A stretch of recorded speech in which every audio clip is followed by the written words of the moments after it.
जोहार, नमस्कार। देख रहे हैं आप द भारत मित्र। मेरा नाम आरती सिंह है और मेरे साथ है मेरा सहयोगी चितरंजन। डीजीपी नियुक्ति का विवाद देखिए, जब कोर्ट पहुंचा तो सुप्रीम कोर्ट ने जो फैसला सुनाया उसके मुताबिक अब राज्य सरकार को 1 महीने के अंदर सभी दिशा निर्देशों का पालन करते हुए नियुक्ति प्रक्रिया को पूरा करने को कहा गया है। और आपको बता दें कि सुप्रीम कोर्ट ने ये भी कहा है कि नियम और कानून ताक पर नहीं रखे जा सकते।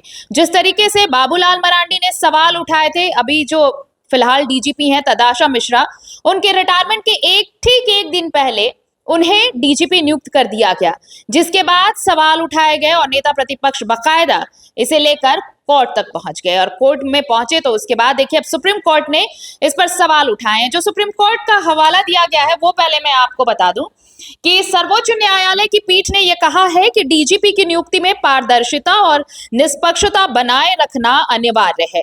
राज्य सरकार को इसके लिए पहले पात्र और वरिष्ठतम आईपीएस अधिकारियों की सूची यूपीएससी को भेजनी होगी। जो ये नियम है कि यूपीएससी को एक पैनल भेजा जाता है, 3 नामों का एक पैनल भेजा जाता है, जिनमें से एक पर मुहर लगती है। ये राज्य सरकार अनुशंसा करती है और यूपीएससी उस सूची में से 3 योग्य अधिकारियों का पैनल तैयार करेगा, जिसके बाद राज्य सरकार को उनमें से एक को कम से कम 2 वर्ष के निर्धारित कार्यकाल के लिए डीजीपी के पद पर नियुक्त करना होगा। अब आपको बता दें कि झारखंड में डीजीपी नियुक्ति को लेकर बाबूलाल मरांडी ने सुप्रीम कोर्ट में याचिका दायर की गई थी और उसके बाद ही यह फैसला आया है।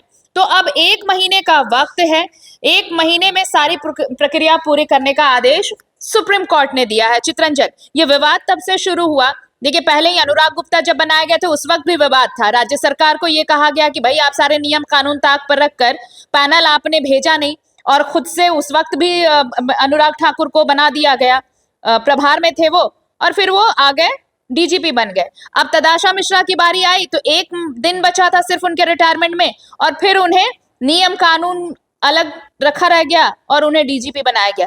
इसके बाद सुप्रीम कोर्ट पहुंचे बाबूलाल मरांडी और अब सुप्रीम कोर्ट का आदेश कि 1 महीने में प्रक्रिया पूरी करिए और सारे नियम कानून के साथ। बिल्कुल, देखिए सबसे विवाद की शुरुआत अनुराग गुप्ता से शुरू हुई। जब राज्य सरकार ने उनको अनुराग गुप्ता को डीजीपी बनाया, उसके बाद से लगातार नेता प्रतिपक्ष और तत्कालीन बीजेपी के प्रदेश अध्यक्ष बाबूलाल मरांडी इस पर लगातार सवाल उठाते रहे।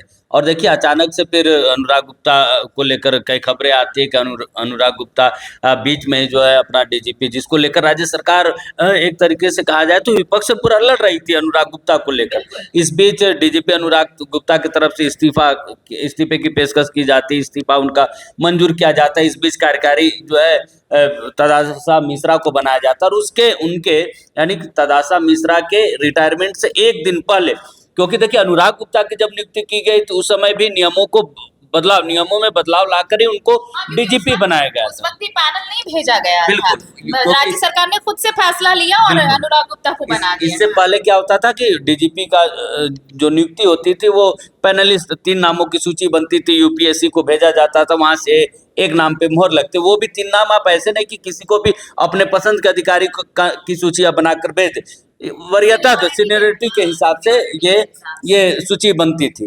तो इस पर बदलाव किया गया, कैबिनेट पर लाकर इसमें बदलाव किया गया। बदलाव के बाद डीजीपी अनुराग गुप्ता की नियुक्ति हुई और उसके बाद उस नियम में भी तदाशा मिश्रा की नियुक्ति करने के लिए भी जो है उन नियमों में बदलाव किए गए। तो क्या है कि उसमें कुछ लॉज थे जिसके कारण बदलना पड़ा, क्योंकि 1 दिन के बाद ही तदाशा मिश्रा का रिटायरमेंट हो रहा था, यानी कि 1 दिन पूर्व ही जो है उनको डीजीपी नियुक्त किया गया। तो ये भी इसको लेकर भी जब तदाशा मिश्रा कम से कम 1 महीने की होनी चाहिए कम से कम। और उनका ऐसा है कि आप किसी भी आईएएस अधिकारी का जो है कार्यकाल राज्य सरकार नहीं बढ़ा सकती, उसका कार्यकाल केंद्र सरकार ही बढ़ाएगी। क्योंकि अभी जो वर्तमान में डीजीपी है तदाशा मिश्रा, इनका कार्यकाल खत्म हो चुका है, लेकिन उनका कार्यकाल को राज्य सरकार ने बढ़ाया।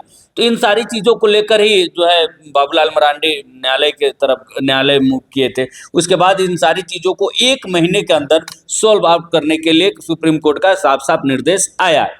साथ ही साथ उन्होंने सिर्फ ऐसा नहीं कि सिर्फ झारखंड को लेकर, उन्होंने तेलंगाना की भी तमिलनाडु की भी चर्चा बिल्कुल की। तमिलनाडु में भी ये नियमों को ताक मेरे का डीजीपी नियुक्त किया गया था, उन पर उनको भी साफ साफ निर्देश दिया गया है और उन्होंने हवाला दिया कि तेलंगाना में जिस तरीके से जो है जजमेंट आया तो उन जजमेंट का हवाला देते हुए कहा गया है कि इस प्रक्रिया को फुलफिल करना, यानी कि अब यूपीएससी के जरिए ही डीजीपी नियुक्ति प्रक्रिया राज्य सरकार को करना होगा सुप्रीम कोर्ट के हलफनामे। अब देखिए इस पर, क्योंकि अब सिंगल बेंच का फैसला है, अब राज्य सरकार इससे मानती है नहीं या फिर आगे मूव करती है, ये भी देखना होगा, या फिर तदासा मिश्रा के जगह में अब किसी और को डीजीपी बनाती है। जो प्रक्रिया पहले अनुराग गुप्ता से पहले जो प्रक्रिया अपनाई जाती थी डीजीपी नियुक्ति को लेकर, वो प्रक्रिया से फिर से एक बार डीजीपी जो है नियुक्त राज्य में होते। और देखिए इसको लेकर, क्योंकि देखिए यूपीएससी के जो गाइडलाइन है उसके अनुसार ही आपको अब डीजीपी नियुक्त करना है। तो इन सारी चीजों को लेकर ही न्यायालय ने, सुप्रीम कोर्ट ने, जो सर्वोच्च न्यायालय है वहां पर जो है एक तरीके से कहा जाए तो निर्देश दिया है कि 1 महीने में पूरी प्रक्रिया पूरी करके जो है डीजीपी की चयन प्रक्रिया आप पूरी कर ले। तो अब देखिए तदासा मिश्रा तो इस लिस्ट में आएंगी नहीं, क्योंकि वो अगर यूपीएससी के सिस्टम से नियमों को पे आप जाएंगे तो उनका रिटायरमेंट हो गया है। तो ऐसे में देखिए, क्योंकि कई अधिकारी वरीयता के सूची में आप देखेंगे तो प्रशांत सिंह और भी कई अधिकारी जो थे वो उस सूची में थे, डीजीपी बनने को लेकर उनकी खबरें चल रही थी। लेकिन इस बीच क्योंकि जिस तरीके से राज्य में विवाद हो रहे थे डीजीपी को लेकर, अनुराग गुप्ता को लेकर, तो एक मास्टर स्ट्रोक था मुख्यमंत्री हेमंत सोरेन का कि महिला नाम अगर आ गए, क्योंकि पहली बार महिला डीजीपी को राज्य में मौका मिला। तो मुख्यमंत्री हेमंत सोरेन का एक मास्टर स्ट्रोक था, जहां दूसरी तरफ महिला के प्रति अपराध के मामले बढ़ रहे थे, इसको लेकर बीजेपी घेर रही थी। ऐसे समय पे तदासा मिश्रा को डीजीपी मुख्यमंत्री हेमंत सोरेन ने बनाया था। उसके बाद से एक चीज आप नोटिस कर रहे होंगे कि बीजेपी का उस तरीके से, जिस तरीके से अनुराग गुप्ता को लेकर बीजेपी का रुख था, वैसा रुख तदासा मिश्रा को लेकर नहीं, क्योंकि एक महिला डीजीपी बन गई।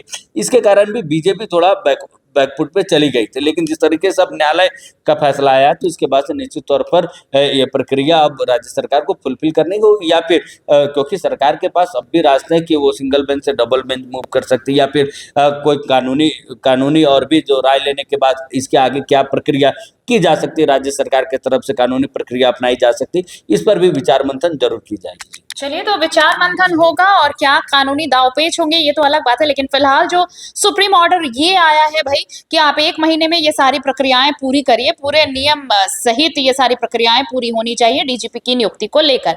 इस बीच प्रदेश अध्यक्ष, बीजेपी के प्रदेश अध्यक्ष आदित्य साहू ने क्या कुछ कहा है इस मामले पर, सुन लेते हैं। काम करती डीजीपी महोदया, इस प्रकार का वातावरण का निर्माण, इस प्रकार का खौफ का माहौल झारखंड में दिखाई नहीं पड़ता। कितनी गिरावट हुई है कानून व्यवस्था में, आप थोड़ा इस आंकड़े से अंदाजा लगा लीजिए कि 2021 से 2025 के बीच में हत्या के 1800 से अधिक मामले दर्ज हुए, और मई 2019 में जहां औसतन 57 अपराध प्रति माह दर्ज होते थे, वहीं मई 2023 तक यह संख्या बढ़कर 6049 प्रति माह हो गई, 10 से 15% तक की वृद्धि हुई है। महिलाओं के खिलाफ अपराध में तेजी से बढ़ोतरी हुई है, दुष्कर्म के लगातार आंकड़े बढ़े हैं।